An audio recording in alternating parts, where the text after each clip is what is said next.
Et si la péridurale faisait plus de mal que de bien aux femmes? Question choc posée notamment demain dans le cadre d'une journée immersive à Nantes sur le thème de l'accouchement. Demain, toute la journée, il y aura la projection du film Faut pas pousser que l'on doit à la cinéaste nantaise Nina Nard. Bonjour Nina. Bonjour, merci de m'accueillir. Merci d'être sur le plateau de Nantes Matin. Vous vous attaquez effectivement à un thème presque intouchable, thème sensible, celui de la naissance.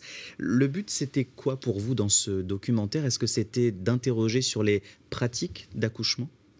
Questionner les protocoles, oui, on est arrivé à un point de médicalisation assez extrême et il est entendu que c'est ce qu'il faut faire pour éviter aux femmes une mort certaine en couche. Et en creusant tout ça, j'ai pris conscience au fil de mon histoire personnelle et puis donc de ce travail que 90% des grossesses sont physiologiques et 90% des accouchements pourraient l'être si on ne perturbait pas les besoins de base de la femme en travail. Donc, qu'on peut résumer simplement, pour bien accoucher, il faut être dans les mêmes conditions que pour bien jouir. Et actuellement, en salle de naissance, on est assez loin de l'orgasme. Donc, mon objectif principal, c'est de permettre aux femmes de questionner tout ça et de faire des choix qui leur conviennent. Pour certaines, la médicalisation est une bonne chose, ça les rassure, mais il y en a, ça les rassure, mais finalement, quand elles comprennent qu'elles ont tout ce qu'il faut pour mettre leur bébé au monde par elles-mêmes, elles n'ont plus tellement envie qu'on les assiste comme ça, qu'on leur dise qu'en pousser, qu'on leur impose une position qui n'est pas du tout physio, etc. Donc c'est donner confiance aux femmes, vraiment le cœur de mon travail. Mais qu'on comprenne bien, Nina, c'est pas un film contre l'accouchement à l'hôpital. Non, pas du tout. Non. C'est la médicalisation est parfois nécessaire et l'hôpital fait de très bonnes choses dans des situations comme les placentas prévia ou des problèmes de malformation du bébé. Enfin, il y a des situations qui nécessitent la médicalisation.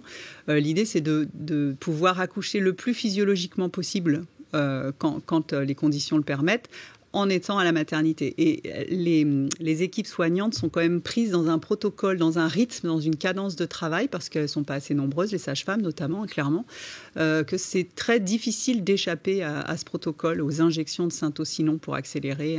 Donc de donner aux femmes les moyens de dire non, ça, je pense que c'est pas nécessaire et j'en veux pas pour l'instant. Peut-être d'autres alternatives. Il y a l'accouchement donc à domicile, vous en parlez. C'est parti d'une histoire personnelle, ce documentaire, vous le disiez tout à l'heure? Oui, alors moi, dès ma première grossesse, j'ai senti que j'avais ce qu'il faut là où il faut pour mettre mon bébé au monde et j'ai pas eu envie du tout que quelqu'un me dise ce que je devais faire. Et donc, mes 3 enfants sont nés à la maison. Mais l'idée n'est pas de dire à ça s'est bien passé à chaque fois? Oh super, oui, bien sûr. C'était merveilleux, oui. Vous n'avez pas eu de crainte? Parce qu'effectivement, ça peut être rassurant malgré tout d'être entouré par des équipes médicales pour un acte comme celui-là, à savoir donner la vie quand même.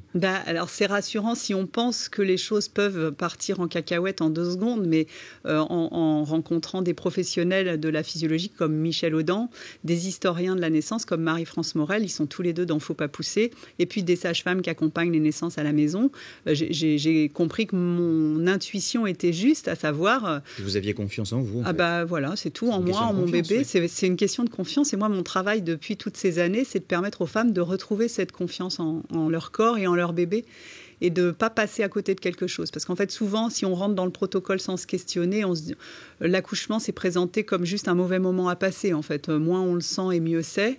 Le problème, c'est que ça rattrape les femmes ensuite. Beaucoup, après coup, se rendent compte que c'est pas que ça, qu'il y avait quelque chose à vivre là-dedans, dans leur féminité, dans leur corps, dans ce qu'elles apportent à leur bébé, parce que permettre au bébé de choisir le jour de sa naissance plutôt que de déclencher la naissance, c'est important pour lui. Et donc, ça les rattrape après et elles ont des regrets. Il y en a qui sont très tristes de la manière dont s'est déroulé leur premier accouchement et qui veulent faire différemment pour le second. Autant, dès le premier, savoir que, en fait, si on fait confiance et qu'on respecte l'intimité, la douceur, un endroit rassurant, pas de peur, pas froid, pas faim, pas soif, l'ocytocine fait son travail sans qu'on ait besoin de mettre du syntocinon. La médicalisation, effectivement, à outrance, c'est ce que vous dénoncez un petit peu dans ce documentaire. Mais si on remonte un petit peu longtemps en arrière, des accouchements qui ne se passaient pas bien, justement, les progrès de la médecine ont permis d'éviter aussi à des femmes d'avoir des complications qui pouvaient parfois s'avérer mortelles aussi. Oui, alors on est très très imprégné de ça. Le fait est, la médecine a sauvé des femmes, mais dans des situations qui sont aujourd'hui anticipables, notamment les placentas placenta prévia, un placenta qui est sur le col de l'utérus. Ça se décèle à l'échographie. C'est une chance parce qu'un placenta prévia se finissait par la mort de la mère et du bébé. Aujourd'hui, grâce à l'écho, on sait que placenta prévia égale césarienne et tant mieux. Merci la médecine, merci la chirurgie, merci les échos.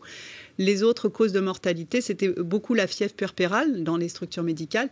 Donc ça, c'était avant Pasteur et Semmelweis, avant qu'on découvre qu'il y avait des petites bêtes qui pouvaient transporter des choses pas bonnes. Les chirurgiens faisaient des autopsies, puis ensuite, ils faisaient des touchés vaginaux.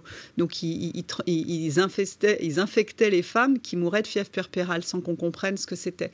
Donc, on est d'accord qu'aujourd'hui, la fièvre puerpérale n'a plus cours dans notre société. Et puis, les bassins rachitiques, on dit, alors là, ce sera l'objet d'une conférence, que le bassin de la femme n'est pas adapté à la naissance d'un bébé parce que Homo erectus, en se redressant, a resserré son bassin et Homo sapiens développé son périmètre crânien et que donc ça passe pas. Si ça passe, ça s'ouvre, le bassin s'ouvre, le crâne du bébé se déforme, il y a plusieurs plaques, ça passe très très bien si on n'est pas allongé sur le dos, les pattes en l'air. Merci beaucoup Nina en tout cas d'avoir été avec nous. Je rappelle donc dès demain mardi, c'est à partir de 9h au Théâtre Sans Nom pour la projection de Faut pas pousser, suivi de conférences qui auront lieu toute l'après-midi. On vous retrouve évidemment sur votre site internet.